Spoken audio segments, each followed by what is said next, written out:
I'm your host, Rena Friedman Watts, and this is the Better Call Daddy Show. Hey, this is Big Daddy, Wayne Friedman. That's my grandpa. Grandpa, you ready for more daddy drama? My dad is my number one hero and number one fan. And I'm a pretty cool dude. All right, season 4, baby, here we go. More stories you're not going to believe. And maybe you will after you listen. 5 stars. 5.5 stars, 2 thumbs up. You are a pretty cool dude. I love you, Mommy. Don't stand on the table and damn the public. You'll get some words of wisdom to live by. Here we go again. Better call Daddy. You know what your problem is? You like me. Yeah, I do. Each week, I interview a guest, share the stories with my dad, and then he weighs in at the end of every episode with his wisdom and wit. Hey, Grandpa. Everyone from influential players to inspirational fathers, and of course, controversial people. Grandpa, my mommy's calling. Creating that legacy one call at a time. And welcome to the Better Call Daddy Show. Stay tuned. Where's the music? Better call Daddy 'cause he knows you best. Better call Daddy 'cause he's bringing the test. He sees possibilities. Better call Daddy, he'll be by your side. Better call Daddy, you're the apple of his eye. He sees possibilities. Oh, My dad says today's guest has the right philosophy on life. Bea Franklin is going for the gusto all the way till 100 years old and then asking for more. Bea, welcome to the Better Call Daddy Show. I am so excited to connect with you, Queen Bea. How are you? I'm great, thank you. And how are you? It's nice meeting you. Nice to meet you too. I've already told my dad about you. What is there to tell about me? Well, I'm excited to talk to somebody from another generation. That's definitely the truth. What is the key to living to 99 years old? Thinking positively all the time. Mm. And bad times and good times. You have to think of the best. I love that. I would love to know too, like, what are your thoughts on aging and healthcare and caring for yourself? My children used to make fun of me sometimes because I always had at least 1 year's examination by my family doctor. And they sort of poo-pooed it as, if you're feeling well, you don't have to go to the doctor. But that's what I wanted to make sure. That's how I found out that I had a mild heart condition, because I wasn't sure about it. But thank God I'm fine, and I really don't consider it a problem. That's interesting. Yeah, my parents too, they always were very good about going to checkups. I am of the generation that just goes if something's wrong. Right.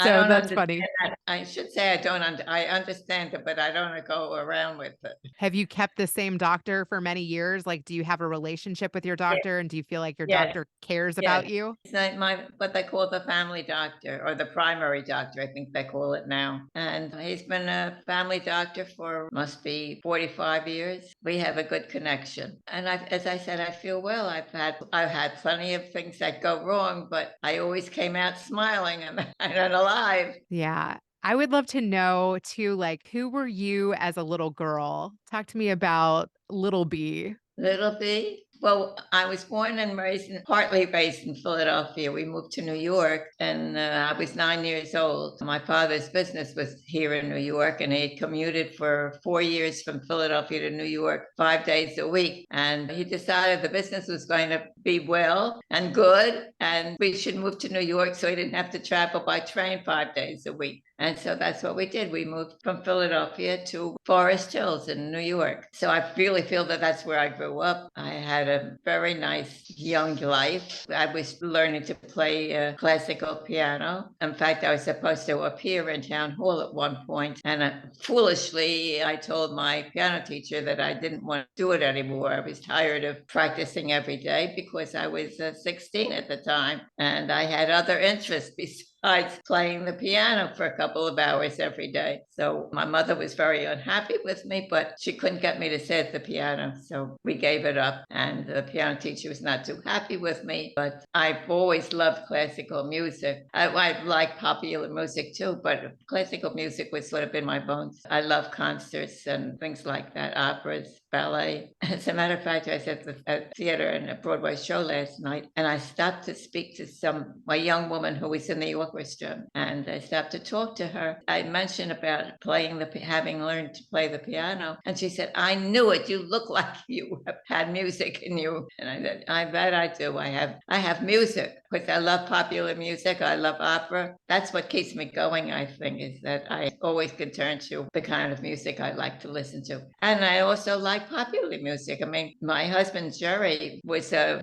guest actually of Frank Sinatra. I think we have every album that Frank Sinatra made, and it was fun for both of us to go to hear Frank perform. And it really astounded me how patient he was with his audience, because there were females in the audience who would be screaming, "We love you, Frank. We love you, Frank." And Frank would say, "Thank you. I love you too." Some way or other, music gets into our everyday life, so to speak. I love that. Yes, I love music. Who else were your heroes or your inspiration? Who else did you love?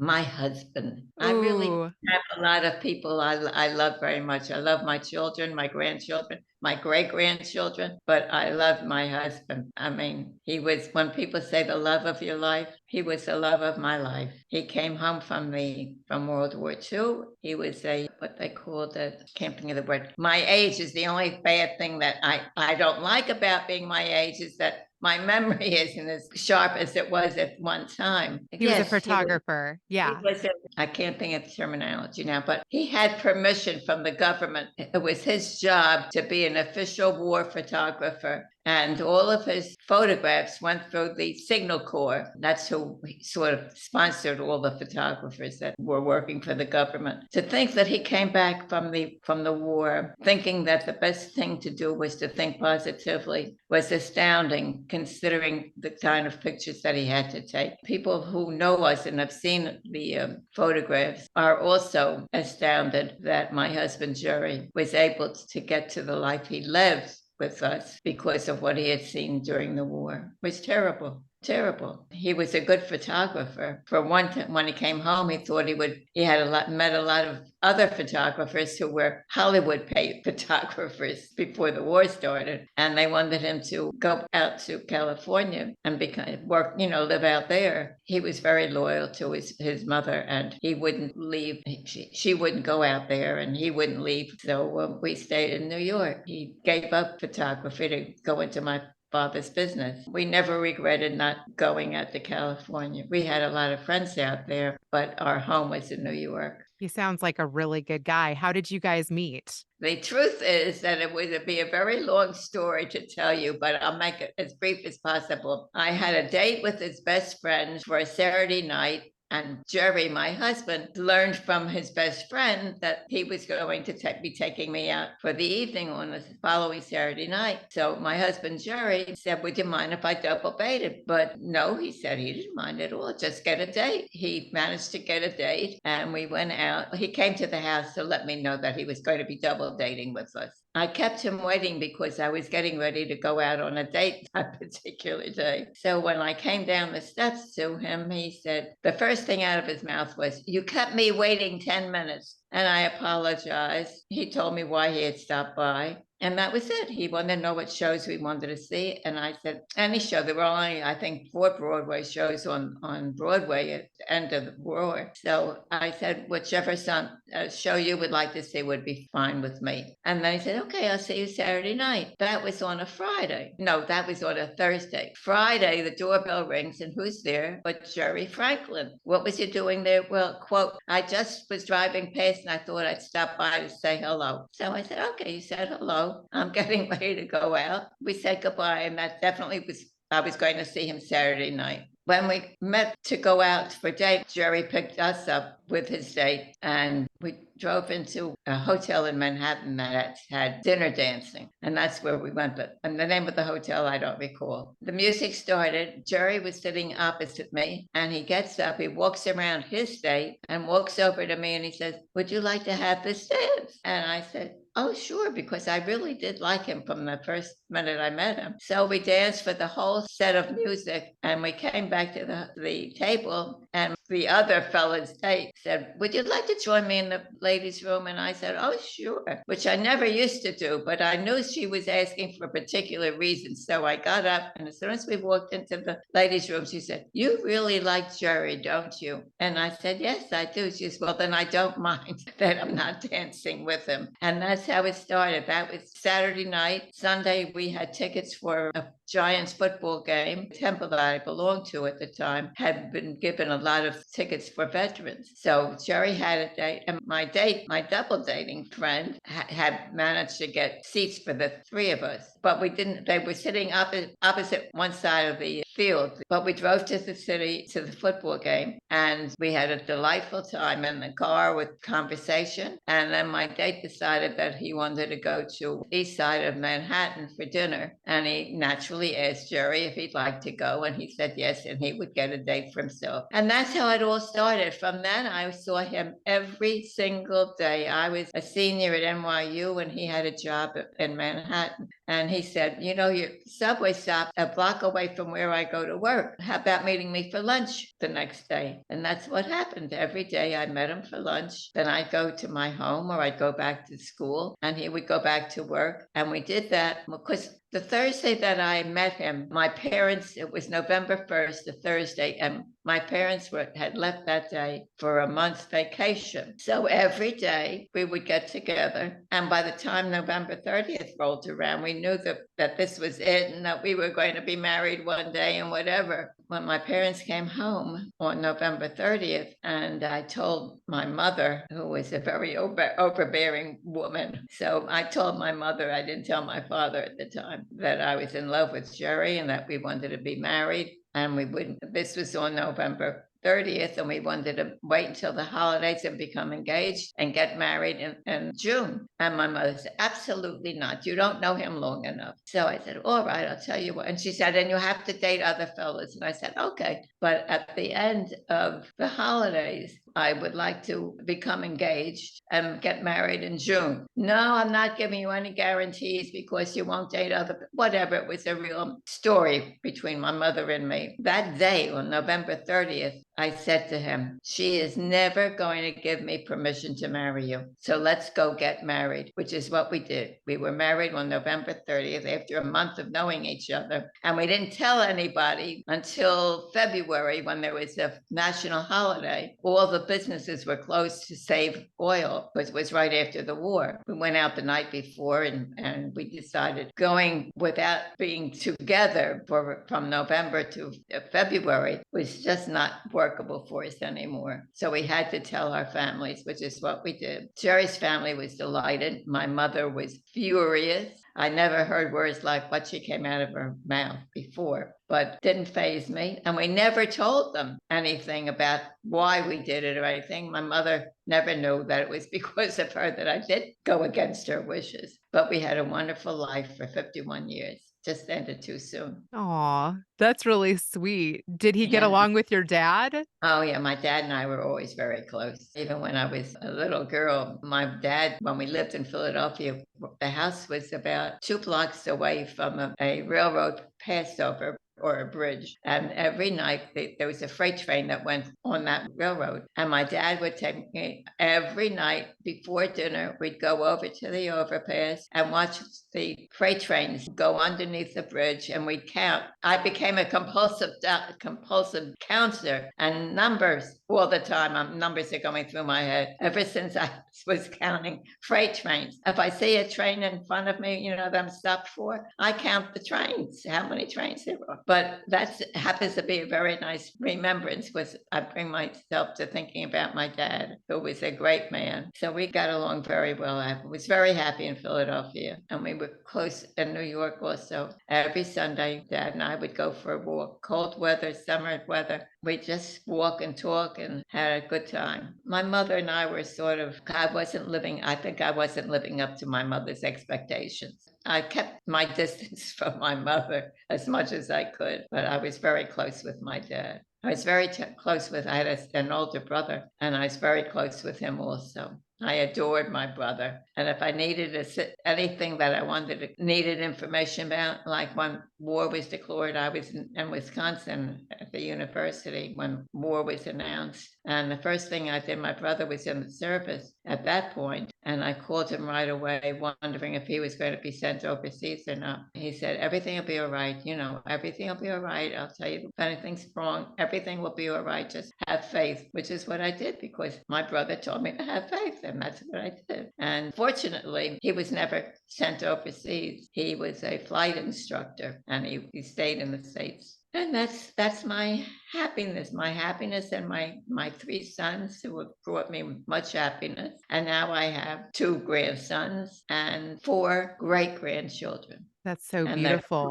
they're great children. They're great children. And so I'm very fortunate. I've had a very happy life. There have been some bumps in the road, but I think everybody in this world has bumps in the road at one time or another. And the thing is, if you think positively, you'll get back to thinking positively and not considering the bumps in the road. That's my sermon for the day. I love that. I Thank am curious though, like what were the expectations from your parents? And I kind of love too that, you decided that you found love and you kind of pushed back against some of those expectations. Were there any other expectations that you're like, nah, that's not for me? The only thing my mother had expectation was, I know from experience of what she was doing with me, that it dawned on me maybe 15 or 20 years ago what she was doing, and I wasn't aware of it at the time. She was trying to get me to become my irresistible female, and a very welcome man was going to come along and sweep me off my feet because thought she had me take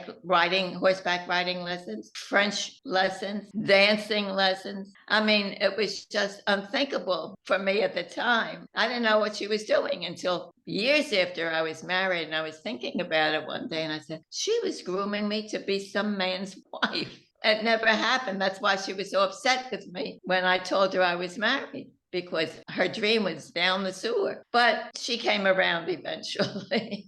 I love And that. And I wonder too, like, were you different as a mom? Did you let your kids be who they were, or did you try to make them something they no, weren't? no, both of us tried very much to let them do what they wanted to do. And to this day, well, the two older ones went into my husband's business. Ken, whom you know, was always, from the time I think he grew teeth in his mouth, he always did what he wanted to do. It was very hard to tell him to do it differently, but he managed. I think he's successful in what he's doing. I know he's happy in what he's doing, and that's important. Yeah, I love that. What makes you happy? How do you define happiness?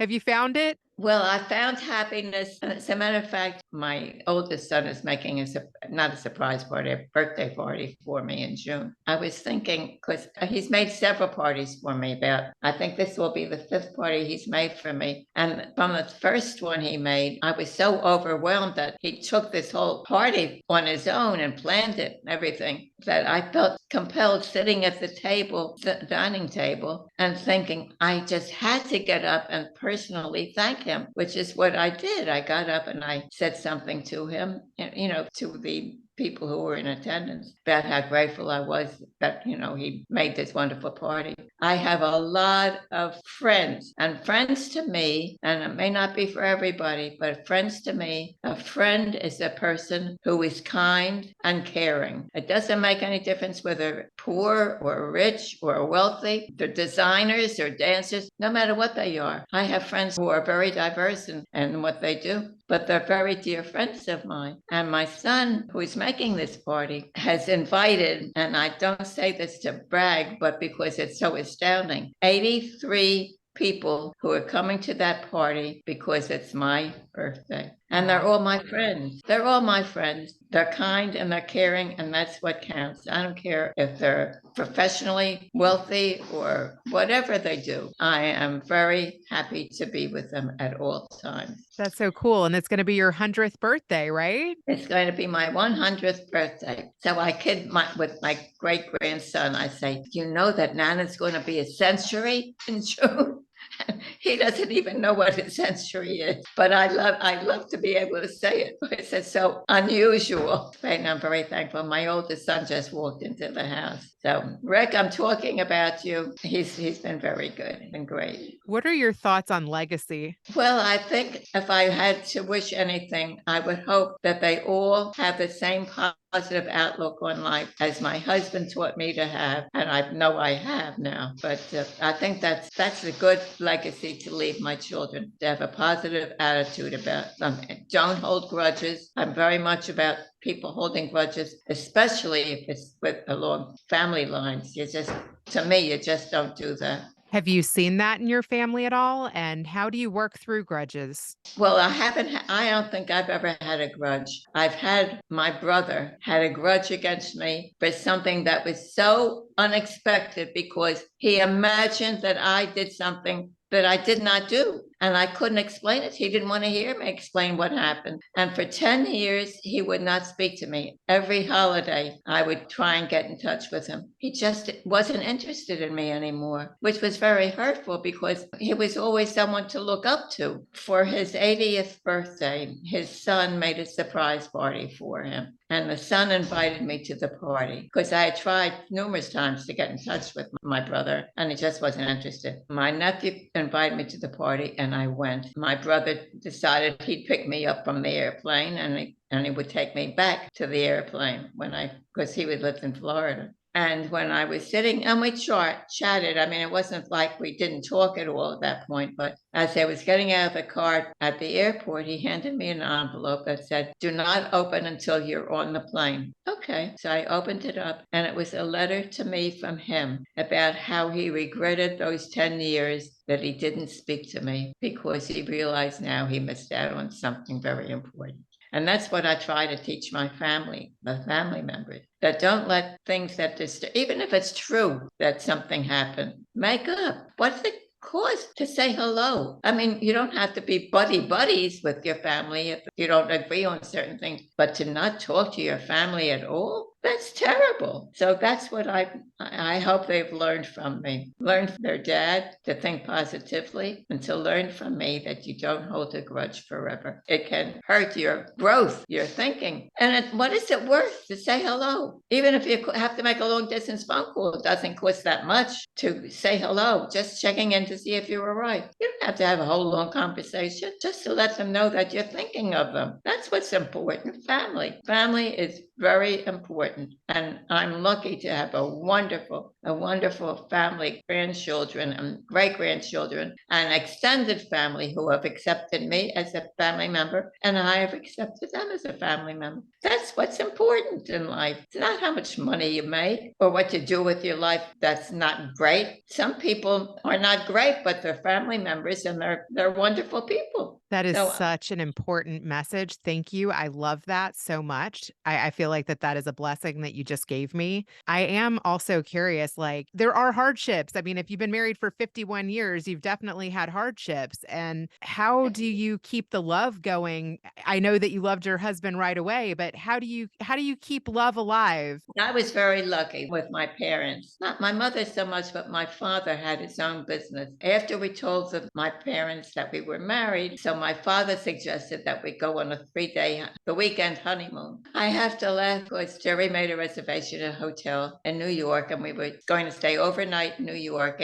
We were having a religious wedding, and then we were going to go to a hotel and then stay for Atlantic City for a 3-day honeymoon. So my father said to me, "Did Jerry where are you going for your honeymoon?" So I said, "Well, we're going to I don't remember the name of the hotel now. It was a hotel that when the rodeo came to Madison Square Garden, that's where all of the cowboys stayed. That's the hotel you got a reservation at?" And my father said, "That's not where my daughter is staying on her honeymoon." He said, I'll make a reservation for a suite at the Waldorf Astoria for you." So that's what he did. We had dinner there after the ceremony, and then we had this nice suite, a couple of rooms at the Waldorf, and then we left for Atlantic City for our 3-day honeymoon. It was great. We had a wonderful time. Jerry's father at one time was a professional boxer, and Jerry did college boxing. The family became involved with boxing. As a matter of fact, I don't know if you knew who Rocky Graziano was, but he was quite a well-known boxer, heavyweight boxer. And Jerry and I became very good friends of Rocky and his wife Norma. We had always had fun. You're married, and you do have bumps in the road, and you have to learn to get over it and be happy with one another. And that's what we did. We never held a grudge at one another, no matter how hurt we may have been or disappointed we may have been. That's not family. You don't hold a grudge. And even though it's disappointing, you may hope that you would do better. But I was very fortunate. Jerry was very fortunate, because after we came back from our honeymoon, my dad sat down with us and he said to Jerry, "What did you do, when you were working before the war and when you came home?" And Jerry told him what he had been doing, and he thought he might go back into it. Was what had to do with photography. And he thought he might be going back into that business also. My dad said, "Well, if that's what you want to do, I would like you to come into my business, and you'll have every opportunity to work up from the ground, work in the warehouse, and become a supervisor at one point if you're able to do that, if I'm pleased with you. And if I'm not pleased with you, I will set you up in any business you want to go into." How could you turn down that kind of a recommendation? So Jerry did. When we came back, we didn't have a home to go to. So my parents, the spare room became our honeymoon suite. He learned the business. Every morning I got up at 6 to make him a sandwich for lunch. And he worked in the warehouse for a couple of months. And my dad said, "All right, I'm going to move you into a store." And that's how it progressed until Jerry eventually left that business and went into his own business, similar business, but not in competition. That was a good lesson for us, what to do with our children when we became parents. To treat your children like children who are growing up, and they can't be a child in your image no more than they can become a child in my image. They have to be their own person. And I think that's what we taught them. I love that. Can you talk a little bit about your dad's business and how he got involved with Pet Boys? And My uncle Mo, who was the Mo of Manny, Mo, and Jack, was in the Navy during World War I, became friendly with Manny. They were both young Jewish men, and so there was a camaraderie when they were in the Army, and they stayed in touch afterwards. And I think both of them at the same time realized that automobiles were going to be something, and they had to do something that involved automobiles. And I said, "Well, automobiles need gasoline to go anywhere. Why don't we do something like that?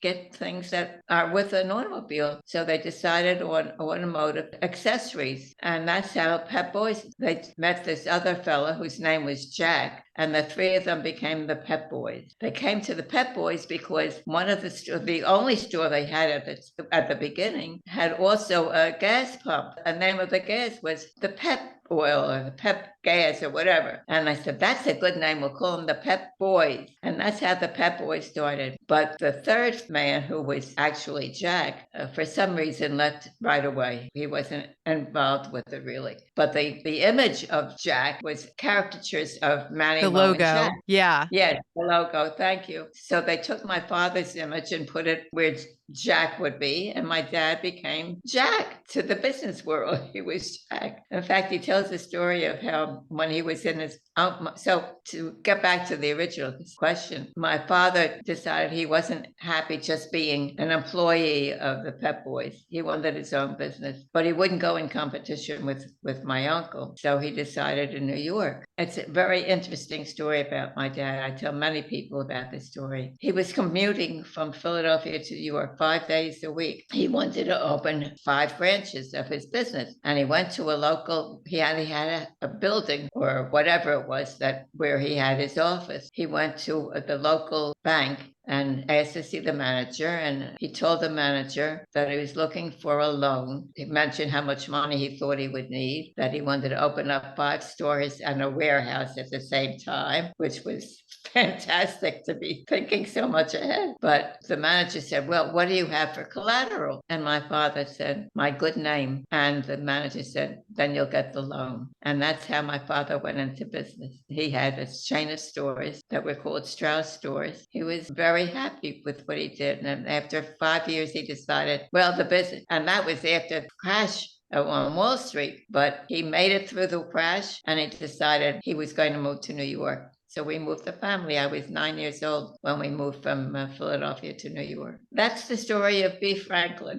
I love It's it. been I love it. it's been a wonderful, wonderful life. It would have been more wonderful if Jerry had stuck around a little bit longer than he did, but he never, I knew that he had a heart problem, but whenever he went for a checkup or if he went for treatment and a new test, he would call a new test, he'd always say, well, doctor said everything's good. I don't have to worry. But I think that he knew the day that he died, I think he knew that he wasn't going to make it. I just believe in my heart that that's what happened. I say it was Jerry's time to go. People, in fact, somebody mentioned to me, supposedly a good friend of mine. First of all, I didn't have a black dress to wear at the funeral, so I picked out the darkest clothes that I had to wear at the funeral. So-called friend of mine said, how come you're not wearing black? I said, well, I didn't have it. And Jerry never liked me in black anyway. So this is what I'm wearing. I lost respect for her because I didn't think that was the time to even discuss it. But anyway, I'm a happy person. I love life and I love being 100. And I don't care if I live to be 105. Like somebody says to me, why settle for 100? Why don't you say 105? I don't want to push my luck. I'm very happy. I love my family and we get along. And what's more to ask for? Happiness and good health. Not what I have good health and I have my family, and that's what's important to me. You are absolutely stunning. I mean, you've got good hair, you've got good skin, you're able to speak so amazingly. I am honestly blown away by you. You really are Super Bea. Thank you. That's Kenneth's name, superlative for me. He calls me Queen Bee sometimes. And in fact, as a matter of fact, some of my friends who are very dear friends of mine will say, you're Queen Bee. I'm not a queen. I'm just lucky to be alive, to have a wonderful family. And as long as I'm here, I'm going to be happy. Last night, we took my oldest son and I took another couple, friends of ours, out for dinner, and we went to see a Broadway show. And it was a wonderful evening. That's it. I can't complain. You know, we all get aches and pains every once in a while, but thinking positive. I have a well keeper now. She's a lovely young woman, and we have a lot of fun together. She's 24 hours a day here. It's fun being with her and being out with her. Fortunately, that we found, her name is Brittany, we found Brittany, and she's going to stick with me through thick and thin. That's so great. I did read something on your bio that you have one blue eye and one brown eye. Is that true? That's true. Blue eye, brown eyes, except the brown eye has a little bit of blue on the top of it, which is not visible unless I lift my eyelid. My son, Jerry used to say, because he looked up the percentage of people, Brittany has told me many times what this so-called ailment is, but I can't remember it. But Jerry looked it up. At that time, it was 1 in a million people have this eye condition. So he would tell people, my wife is 1 in a million. And I said, he doesn't always mean it the way you're going to take it. 1 in a million. And I've been meaning to ask Brittany if she can go and Google, because I'm not Google minded. All I have to do is say, Brittany, look up something and she'll do it for me. And I meant to have her look up this condition to see what the percentage of it is now. I doubt if it's 1 in a million. And, you know, people used to stare at me sometimes. And, you know, if I was standing close to them and the light was shining or something, I said to Jerry, why are they staring at me? And he'd say, your eyes. So I couldn't understand that until one day I was in a delicatessen and there was a young woman standing next to me and she turned around to look at something and I noticed her eyes were the most gorgeous eyes I had ever seen. One eye was brown and one eye was green. And she was a young woman and I'm staring at her and I said, Bea, you don't like to be stared at. So I looked away. But then I understood why people stare at us, because it's unusual. It was 1 in a million chance of seeing somebody with the eyes that I have. It's now 200,000 U.S. people Oh, not a million anymore. Well, we'll that's stick in to the 1 in a US. million. You are 1 in a million. I like that you were told that. That's really sweet. Yeah, that's my life, and I can't complain about it. It's been a very happy life. As I There's one said, other thing too that I thought was really cool. Like one of your sons played with Donald Trump as a kid. no, they didn't play together. They were in the same class. They went to a private high school, and they were in the same class, and they were sort of friends. And one day, my son Rick said, "I said, all right, if I invited my friend Donald to come over and play on Saturday, because they were both, I think, were about 10." So I said, "Oh, sure, have him come over. I'll make lunch for you, and whatever you want to do, you'll do." Donald came over, and I don't know what they did. I didn't sit with my children when they were having company, and then it was 12 o'clock, and I told them I was going to be making either chicken salad or tuna salad, but egg salad, whatever they would like. So they just, I don't remember what it was they decided on, but so I made the sandwich. I put some lettuce and tomato on it. I sat them down at the table, and you can't see, I don't think you can see what I'm doing with my knife, but he sat down and he lifted up the top piece of bread and he put it back down and he said, "Mrs. Franklin, I like my tomatoes sliced thin." So I said, "I'm sorry, Donald. I'll remember the next time you come for lunch," which never happened. He never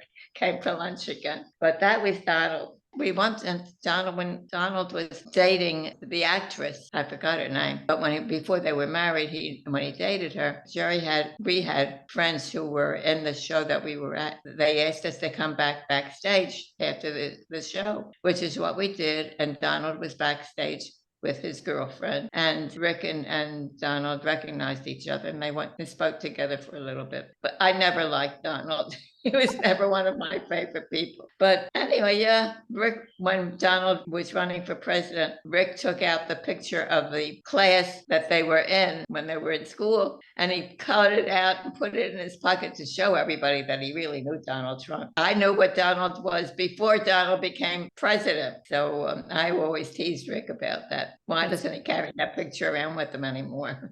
Which he That's does. cute. Did you ever want to be in Hollywood? You were a journalism major. Oh, yes, I was, but no, I never wanted to be in Hollywood. But as a child, and I mean like maybe 8 or 9 years old, and my parents had company over, and the stairs from the second floor almost went into the living room of the first floor. And as a 9-year-old or 8-year-old, I would take a toothpick, because there was an actress by the name of Bibi Daniels, who was a popular actress at the time. And Bibi, my kid friends used to call me Bibi. I would take a toothpick and I'd stick it in my mouth like this, and I'd go, "Yes, oh, absolutely," or something to that effect, because I thought I was going to be a great actress. But that thought left my mind, because I really became involved with playing the piano for a time until I became a teenager, and I decided I wanted to do more than sit down and play the piano all the time, which I regret to this day. For more than 80 years, I regret it that I gave up the piano. But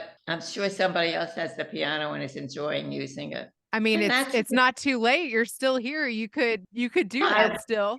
No, I have arthritis in my hands now. I can't play the piano. I don't regret it. I loved it when I did it, and I don't regret.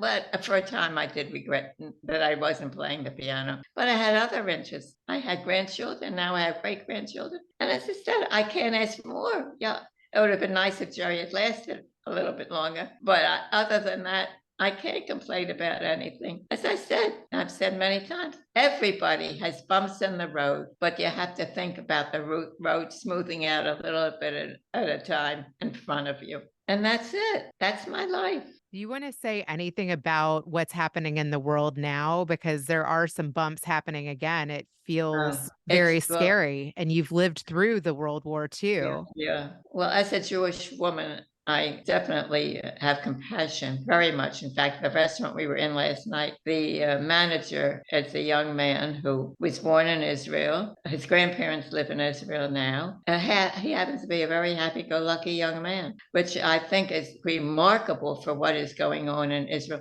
I feel for the Palestinians. Palestinians didn't do anything. Hamas did it. And that's the one to be angry with, not the Palestinians. They've lost many people just like the Israelis have lost many people. I understand that. They somehow or other, they can't make Palestinian people here who are very much, and I say, well, should be concerned about their friends, their families, and what's going on with the Palestinians. And I don't blame them for that, but have compassion for both sides. Both sides have lost children, family, grandparents, and I feel sorry for them. I do. I feel sorry for anybody who says, oh, the Palestinians, this, that, or the other. No, that's not so. They've lost people too. They've lost family and grandparents. Do I think that it's right to hold grandparents who were just grandparents living in Israel and to take 200 of them and not know family, doesn't know where their family is, where their grandparents are? That I do not understand. Because they have parents whose parents were killed. And why not have understanding for them? I do. I feel sorry for the Palestinians who have lost so many people in the war. But that's for them. They should blame the men who killed innocent people. I feel sorry for them. But I don't like to be on a soapbox. I speak with it. appreciate your take on that.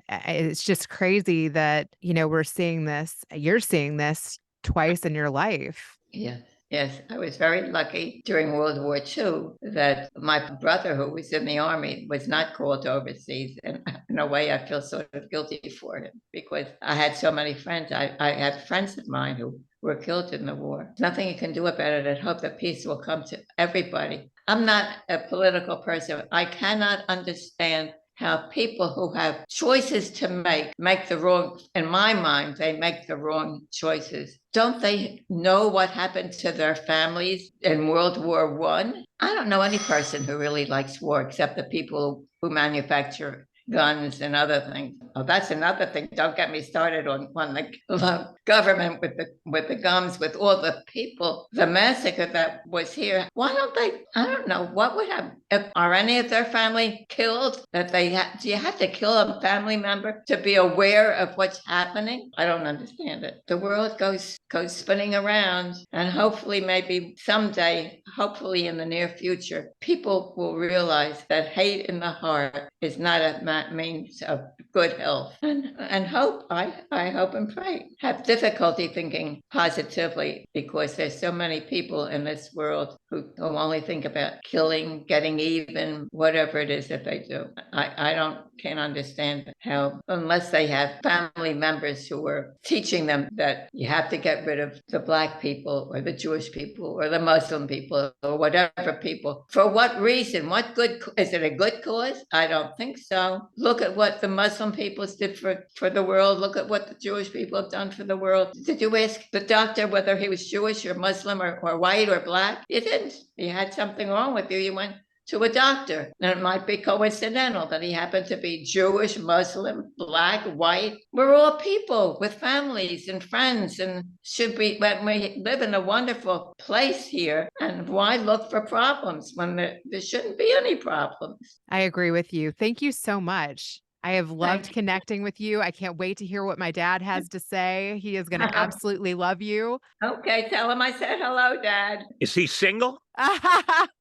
Nope, he's still with my mom. Are you looking for love? Yeah, that is actually interesting. You never got remarried. What are your No. thoughts on that? It would have been nice if I met somebody as a companion, but I haven't met anyone that when you're married to someone you think is great and wonderful, you're not really looking for great and wonderful anymore. If you look for a companion, and fortunately, my family, my sons and my granddaughter by marriage and her husband, I mean, I can't ask for any more than what they've given to me. If I met somebody who enjoyed going to the theater, I mean, at 100, I still look to go to the Broadway. We were at a Broadway show last night. We took another couple out for dinner. And I mean, Ricky, my son, even said, you are very lucky. Look at all your friends. And I don't have that many friends left anymore. But look at all your friends. They stay home. They never go out for dinner. They never go to a show. They never do this or that.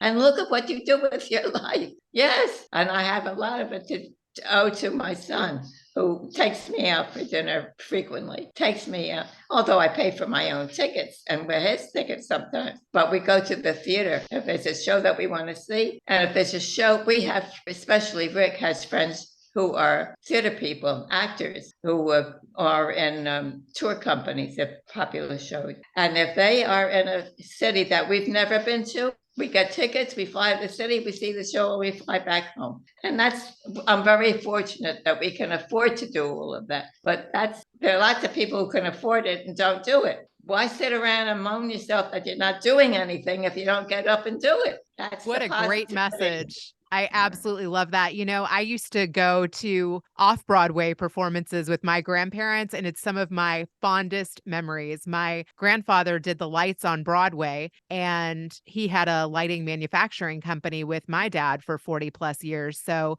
he loved Hollywood. He loved Broadway. He was a New Yorker, and he definitely had an appreciation for the arts, which carried on to me. That's great. Ken is more or less involved with people who are in the theater or whatever. But my grandchildren like to go to the theater, Broadway theater. And I'm happy that they've sort of gotten it from the two of us. Interesting thing is, Jerry never was really interested in the theater. I think the only thing I managed to get him to see was Fiddler on the Roof. And he enjoyed that. Jerry and I bought tickets for Fiddler on the Roof because my mother's family came from what was then Russia, came out of Russia because of pogroms that were happening. So I bought tickets for her and my dad to go to see the show. And every time that I see it, I sort of get a little weepy because it hits home that that's what happened to my family. But they came to America. They made lives for themselves. One of my grandfathers was a rabbi when he was in Europe and Russia, and he came from a line of Orthodox rabbis. My grandfather, my mother's dad, she never talked about it. I don't know whether he became what they called a ladies' tailor or not, wherever they came from. I asked after my mother passed away and I was taking a trip to what was then called the Soviet Union. And I asked one of my aunts, did she know where they came from in Russia? And she says, oh, she gave me the name. And when we were there and we had a woman who was taking us around to different parts of the country, I asked her if she ever heard of that town. And she said, no, it really wasn't a town. It was what they called like a farm, like a big estate where I don't know what they did there, but she said that's where they came from. And I said, you're not a big help anymore because the whole country was called that at one point or another. But anyway, That's cool that you got to trace back their roots, though, and kind of explore where you came from. Did you learn anything from that? Not a thing, except that I didn't like the way the Russians were being brought up. We were taken to a pioneers, I think they called it a pioneers camp for children, and they were very gracious. We were told to bring candy and fountain pens and things like that. And when we arrived at the camp, the pioneers, the young people, I don't think there were any teenagers there. I think they were all in their late babyhoods, but they were ingrained with the Soviet policy of friendship. And it was very disturbing to all of us that they were young kids. They were very happy being in the pioneer camp. That was really an honor for them. But it was very nice. Some of what they did I thought was very nice. When our buses reached the camp, I call them students, the children would line up on either side of the roadway and they'd sing a song greeting us, and they would give us little, I don't even remember what it was, little gifts like that. I thought was such a nice thing to do, despite what the politics were between the two nations. Here are children who were being friendly with the enemy. That was the only thing that was nice about it. If I had the time and the desire to tell you about some of the things, but it was really astounding to me how they were brought up. But they didn't know any better, and we just listened to their talk and whatever they had to say, and then we'd discuss it when we'd get back on the bus. An interesting thing is, am I taking up too much time talking? No, I am here for you. The interesting thing on the bus, on the trip that we were on, that we were about 40 people. A little bit more than 40 people. Half of the 40 people were Jewish people, and the other half were non-Jewish people. Half of us came from the East Coast, and the other half came from the West Coast. When we were on the bus where Baba Yar is, familiar with Baba Yar? No. I think it's become a very well-known poem about what went on in Baba Yar in Russia at the time of the war. It wasn't only the Jewish people on the bus, but all of us wanted to go stop at Baba Yar that we were passing by. the Russian hostess on the bus said, no, we don't have time. We don't have time. We had to get back to the hotel. And our spokesperson in the group said, if we don't go to Baba Yar, we're not going to lunch. We're not going on the bus, the boat trip that we're supposed to go on. And that's the way it's going to be. So she said, all right, but you only have 5 minutes to go visit it and then get back on the bus. So the bus pulled up. We all proceeded off the bus. And they had a monument in the center of this like park on a hill. Wording on the monument was something about how many people, not Jews, how many people were killed in Baba Yar. That for many years, the blood was still coming up out of the ground from the people who were shot on the edge of this big hole. We weren't there for 5 minutes. We were there for close to a half hour. And she was having one fit. We managed to get to the boat to go for the cruise that we were supposed to go on. I didn't go, and my best friend who was with me on the trip, neither one of us went to it. And a lot of the others who were on the bus did not go on the boat trip. Going into a Russian city, you couldn't avoid posters, monuments, everything praising the Soviet Union. Okay, that's their country, their life, if they're happy with it. It was interesting to be in the Soviet Union at the time. I don't think I would have felt I missed anything if I didn't get there. It was interesting. It was very, very interesting. One of the members of our trip became ill, was taken to one of the hospitals in Moscow, and she was kept overnight. They wanted to perform an operation on her because they said she had appendicitis or something. What she told us was they took her into an ambulance, took her to the hospital, put her in a soiled bed. When they went to take her temperature, the thermometer with her saliva, and then wiped it on a towel or whatever, and then tried to take her. She put up a good fight.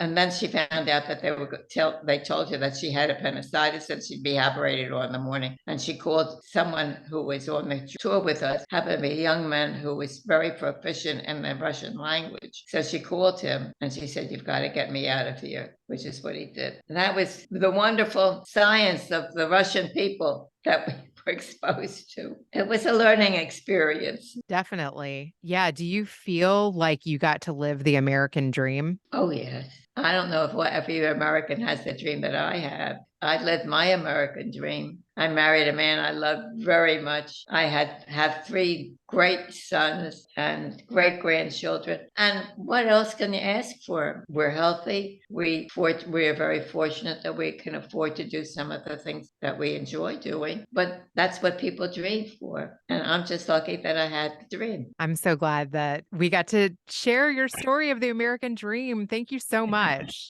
You're welcome. And what is your dad's name? Wayne. Wayne Friedman. This is Bea Franklin calling to say, welcome to this world.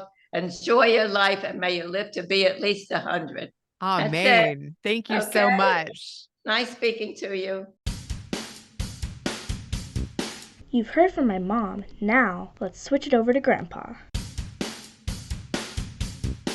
Okay, this is Grandma B, huh? So clear-headed, so sharp at 100 years old. It's incredible. She's really gotten a taste of wisdom where she has figured out that life is very simple. You just want people that are friendly and where they're really interested in you. What does that really mean? That they care. And not where it's not just talk, where you feel their warmth, their understanding, their encouragement, and where everybody wants to help each other out. She's willing to share her life with her family and with the people around her, but it's got to be positive. She wants to be positive, and she wants to share that glow, that positivity with others. I hope that her blessing, where I could live to 100 and be as clear-headed as she is, and to be able to share my experiences as well with whoever wants to listen, obviously, but where it's a sharing of practicality, where it's a sharing of our history. She described really what the show is all about. Better Call Daddy is really a show of better call your legacy,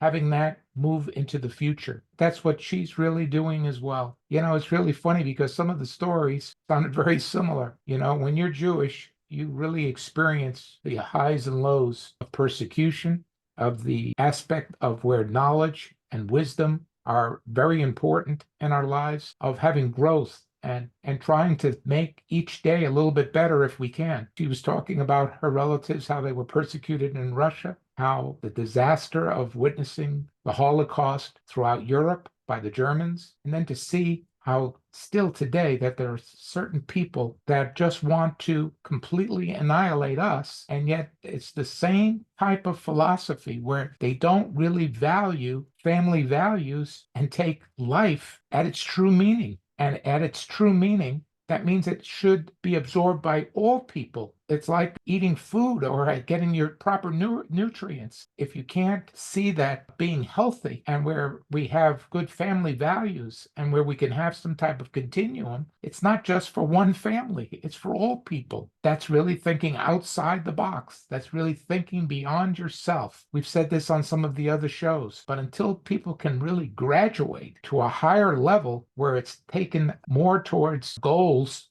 of our people and goals of the world, otherwise we stay very small. When it's only talking about one grain of sand, one individual. And yet, if you put the grains together of sand, you have a beautiful beach. And you can really enjoy lying in the sand, but not if it's only one grain. You can't feel a thing. I thought there was another interesting perspective I'd like to make one small comment on, is that you live with someone that's your, as my grandfather would say, your better half for over 50 years. And the idea is that we all want to still have that friendship and companionship, but where it's true. And it doesn't have to be where you have to have another husband or another wife. You can make relationships that are very meaningful, where you can live on with your life as long as you are connected to good people. She has friends and she has her family. And yet, with that wonderful philosophy, she still, even her own family has discovered that still there can be a miscommunication where a brother that she looked up to, just like my mom looked up to her brother, Mac, no talking for 10 or 11 years. It can go by so fast. And once that icing occurs, that coldness, it's very hard to come out or be thawed from it. You know what I mean?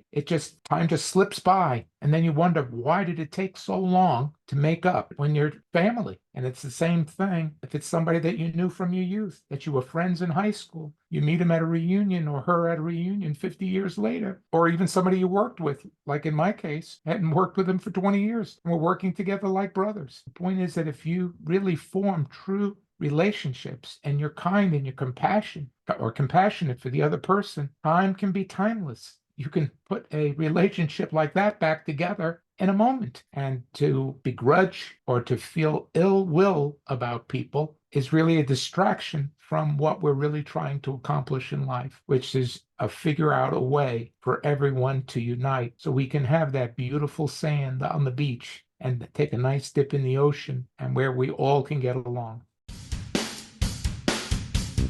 Thanks for listening. Now I think I'm going to go call my dad. I'll say goodbye and see you the next time. Thanks for listening to the Better Call Daddy Show. Join us weekly for new episodes and more daddy wisdom. Better Call Daddy is good advice always. Don't forget to like, subscribe, and share. You can also find special episodes on my YouTube channel, and you can listen on Apple Podcasts, Google Play, Spotify, Amazon Music, Alexa, or your preferred podcatcher. That's a wrap for now.